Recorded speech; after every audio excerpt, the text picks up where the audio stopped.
During the Great Depression, roughly 1 in 4 American workers had no job at all, yet families still found a way to eat every single day. Their secret wasn't a hidden pantry or a government check.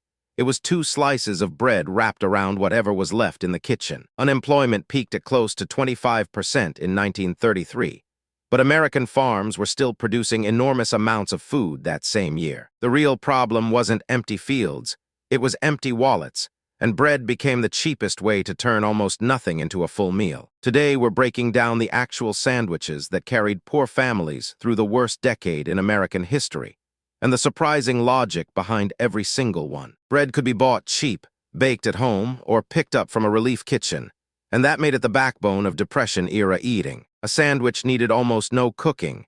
It stretched a small amount of meat or egg into something bigger, and it used up leftovers instead of wasting them. A 1932 guide to economical eating told housewives that homemade sandwiches were cheaper than anything bought ready-made from a shop, and offered almost endless variety. The first sandwich on this list sounds ordinary today, but in the 1930s, it was one of the smartest foods a struggling family could put on the table. Peanut butter packed concentrated fat and protein into a jar that never needed refrigeration, which made it ideal for school lunches and long factory shifts alike. It became so common in American classrooms during the 1930s that a plain peanut butter sandwich turned into one of the defining lunches of the entire decade. Add a spoon of homemade jelly from a family's own fruit trees, and that same sandwich delivered sweetness without spending a single extra cent at the store. The next sandwich sounds strange to modern ears, but a 1930s lunchbox account specifically names baked beans on white bread as a real Depression-era meal. Beans delivered protein at a fraction of the cost of meat, so leftover baked beans got mashed slightly and spooned straight onto a slice of bread. One pot of beans could feed a family for dinner and then reappear as lunch the very next day, stretching a single ingredient across 2 entire meals. Eggs were one of the few proteins a working-class family could still afford, and a period cookbook gives an exact recipe for chopping hard-boiled eggs into a dressing. When eggs were combined with leftover mashed potatoes, the result was a filling sandwich built entirely from 2 ingredients most kitchens already had sitting in the cupboard. Even plain fried potatoes from breakfast got reheated and pressed between 2 slices of bread, turning a leftover side dish into an entirely new second meal. Families with even a small garden patch grew their own tomatoes, and newspapers were already printing tomato sandwich recipes as early as 1930. One popular version paired sliced tomato with a little bacon on toasted bread. But when money was tighter, the bacon simply disappeared, and the tomato carried the whole sandwich alone. Carrots worked the same way.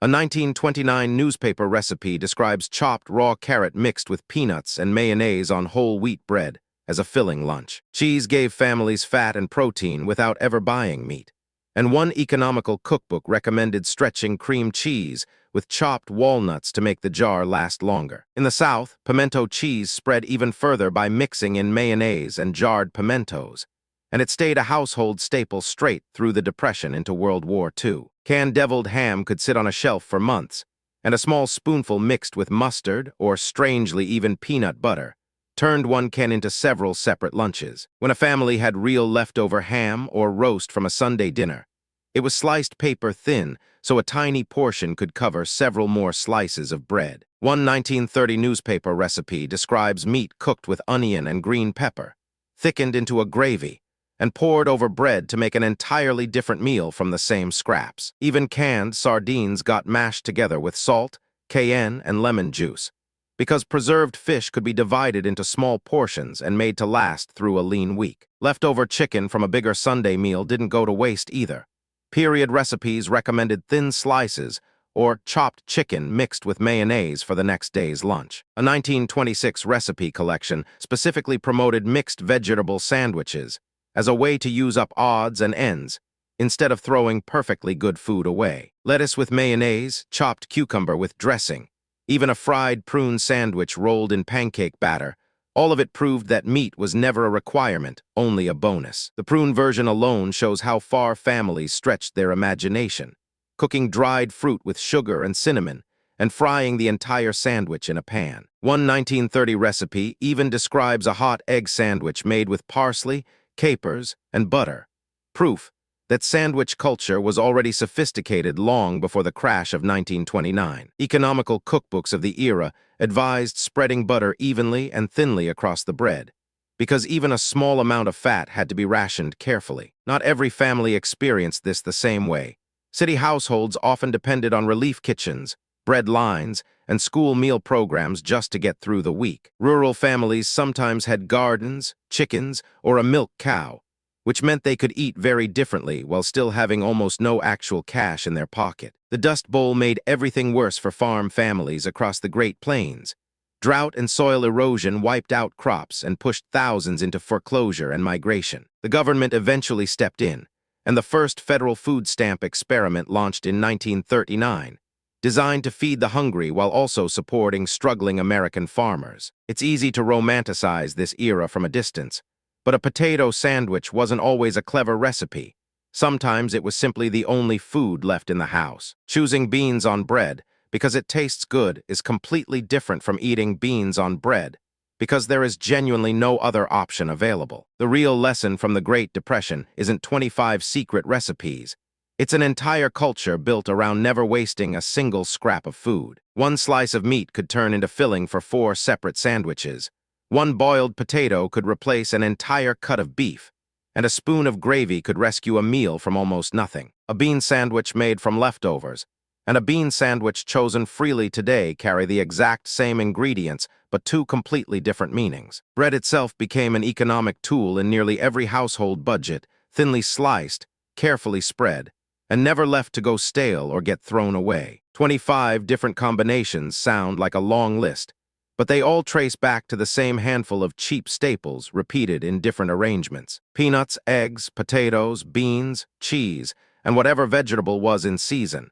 These 6 ingredients quietly built almost the entire Depression-era sandwich menu. What looked like a plain lunch on the outside was actually the result of careful planning, leftover management, and a refusal to let anything go to waste. Families who lived through this later described these meals with a strange kind of nostalgia, even though the reality behind them was often genuine hardship and fear. A potato sandwich could represent real ingenuity in the kitchen, but it could just as easily represent a family that simply could not afford meat that week. That contrast, ingenuity built directly out of necessity, is really the whole story hiding underneath these 25 simple sandwiches. Every single one of these recipes came from families who had almost nothing, and yet somehow built an entire food culture that outlasted the crisis itself. The sandwiches disappeared once the economy recovered, but the habit of never wasting food stayed with that entire generation for the rest of their lives. Grandparents who lived through the 1930s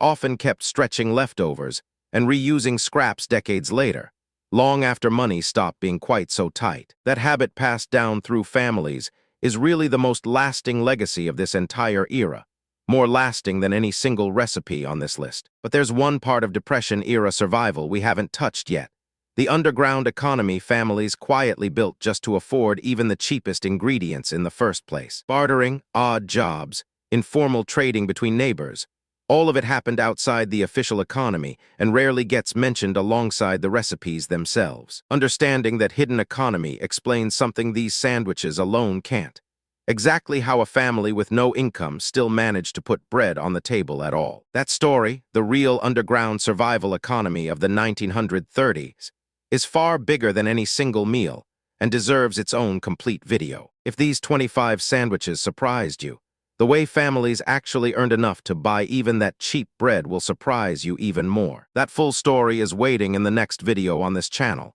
and it connects directly to everything explained here today. Go watch it next, because the sandwich was never really the whole story. It was only ever the visible tip of a much bigger survival system.